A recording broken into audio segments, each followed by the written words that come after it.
Hi అందరికీ. ఈరోజు మా ఇంట్లో స్పెషల్ ఏం తెలుసా?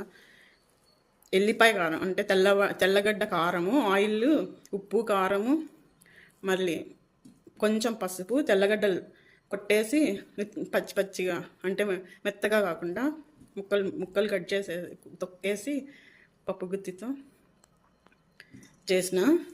రోట్లో అయినా దంచుకోవచ్చు, నేనైతే రోల్ లేదు, పప్పు గుత్తితో దంచేసి తెల్లవాయి వేసిన. తెల్లవాయి కారం అన్నం. ఈరోజు నాకు ఇష్టం తెల్లవాయి కారము. ఎట్లుందో చూడండి. వేడి వేడి అన్నము, తెల్లవాయి కారం.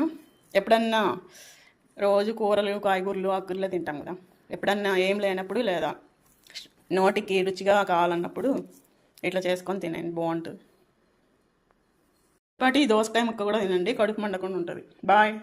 Thanks for watching. Please subscribe my YouTube channel.